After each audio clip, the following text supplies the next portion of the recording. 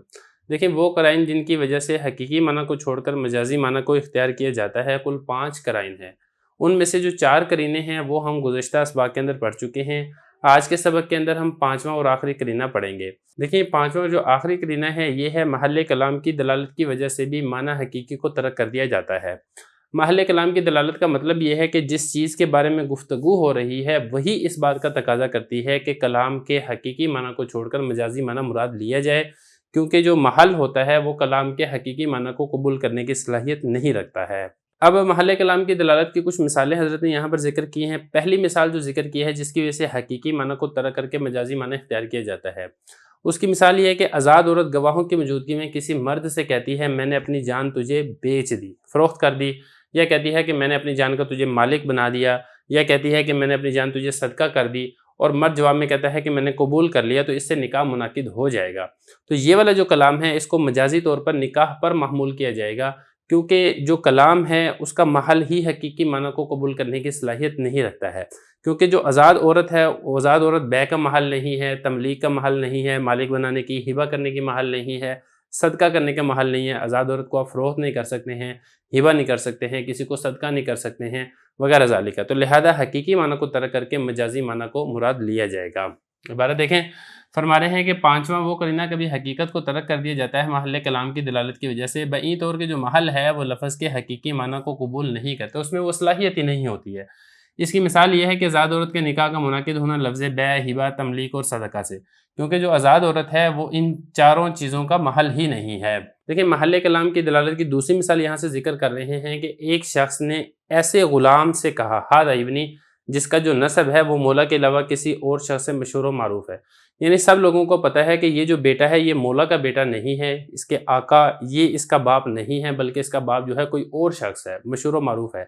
تو پھر ایسے غلام کو اس نے کیا کہا؟ ہذا ابنی۔ یہ اسی طریقے سے کسی ایسے غلام کو کہا ہذا ابنی جو عمر میں اپنے آقا سے بڑا ہے۔ اب آقا ہے 35 سال کا اور جو غلام ہے وہ ہے 50 سال کا، اور وہ 50 سالہ غلام کو کہتا ہے ہذا ابنی۔ تو اب ان دونوں صورتوں کے اندر یہ جو کلام ہے مجازی طور پر آزاد کرنے کے اوپر محمول ہوگا، کیونکہ یہ جو کلام ہے اس کا جو محل ہے یہ حقیقی معنی کو قبول کرنے کی صلاحیت نہیں رکھتا ہے۔ ظاہر ہے کہ جب اس کا نسب کسی اور خاوند، کسی اور باپ سے مشہور ہے تو حقیقی معنی کے اعتبار سے تو اس کا بیٹا نہیں ہو سکتا ہے۔ یہ اسی طریقے سے جب عمر میں وہ غلام آقا سے بڑا ہے تو تب بھی یہ اس کا بیٹا نہیں بن سکتا، تو حقیقی معنی تو مراد نہیں لیا جا سکتا ہے، لہذا مجازی معنی مراد لیا جائے گا، اور مجازی معنی کیا ہے؟ وہ آزادی مراد ہوگا۔ دونوں صورتوں میں جب وہ آقا یہ کہے گا ہذا ابنی تو غلام آزاد ہو جائے گا، لیکن یہ جو آزادی ہے یہ امام صاحب رحمۃ اللہ علیہ کے مذہب کے مطابق ہوگی، جبکہ صاحبین کے مذہب کے مطابق اس صورت کے اندر یہ کلام لغو ہو جائے گا اور غلام آزاد نہیں ہوگا۔ اب وجہ اختلاف کیا ہے وہ دیکھیں، وہ پہلے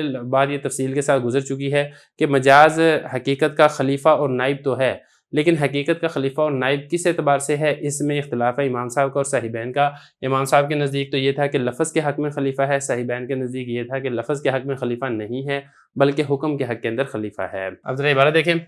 فرما رہے ہیں اسی طریقے سے جب آقا نے اپنے غلام سے کہا وہ معروف النسبی، اور وہ جو غلام ہے اس کا نسب مشہور ہے، وہ فلاں آدمی کا بیٹا، من غیر آقا کے علاوہ سے اس کا نسب مشہور ہے، کیا کہا؟ ہذا ابنی۔ اسی طریقے سے جب اس نے اپنے غلام سے یہ کہا وہ اکبر سنا من المولا، اس حال میں کہ جو غلام ہے وہ مولا سے عمر میں بڑا ہے، آقا سے عمر میں بڑا ہے، کیا کہا؟ ہذا ابنی کہا۔ تو دونوں صورتوں میں یہ آزادی سے مجاز ہو گیا امام صاحب رحمۃ اللہ علیہ کے نزدیک۔ اختلاف ہے صاحبین کا، بنا کرتے ہوئے اسی بات کے اوپر جو ہم نے پہلے ذکر کر دی ہے کہ مجاز حقیقت کا خلیفہ ہے لفظ کے حق میں یا حقیقت کا خلیفہ ہے حکم کے حق میں۔ ایک بات ذرا تھوڑی سی مزید سمجھ لیں کہ جو یہ کہا نا کہ مجاز حقیقت کا خلیفہ لفظ کے حق میں، اس کا کیا مطلب ہے؟ یہ بات دیکھیں پہلے تفصیل سے گزر چکی ہے کہ امام صاحب رحمۃ اللہ علیہ فرماتے ہیں کہ لفظ کے حق میں حقیقت کا خلیفہ یہ ہے کہ قواعد عربی کے اعتبار سے وہ کلام درست ہو۔ اب یہ کلام اگر آپ دیکھ رہے ہیں نا ہذا ابنی، یہ قواعد عربی کے اعتبار سے درست ہے۔ ہذا مبتدا ہے، ابنی مضاف مضاف الیہ سے مل کر اس کی خبر ہے، لہذا لفظ کے حق میں جو مجاز ہے وہ حقیقت کا خلیفہ ہوتا ہے، تو لہذا یہاں پہ حقیقی معنی مراد نہیں ہے، تو مجازی معنی یعنی حریت مراد ہوگی۔ جبکہ صاحبین رحمۃ اللہ علیہ کے نزدیک مجازی معنی مراد لینے کے لیے یہ ضروری ہے کہ جو حقیقی معنی ہے وہ فی الجملہ ممکن ہونا ضروری ہے، اور جبکہ ان دونوں صورتوں کے اندر حقیقی معنی ممکن ہے ہی نہیں ہے، کیونکہ وہ غلام ہے وہ اس آقا کا بیٹا ہو ہی نہیں سکتا ہے، لہذا صاحبین کے نزدیک یہ کلام لغو جائے گا۔ تو یہ مطلب ہے اس بات کا کہ لفظ کے حق میں خلیفہ ہے اور حکم کے حق میں خلیفہ ہے۔ باقی اس کے بارے میں اگر آپ تفصیلی بات جاننا چاہتے ہیں تو اس کا سبق کا لنک آپ کو ڈسکرپشن میں مل جائے گا، اصول الشاشی کا ہی وہ سبق ہے جس کے اندر یہ والا جو مسئلہ ہے میں نے بڑی تفصیل کے ساتھ بیان کیا ہے۔ اسی کے ساتھ ہی ہمارا یہ جو 7واں باب ہے یہ بھی یہاں پر مکمل ہو جاتا ہے۔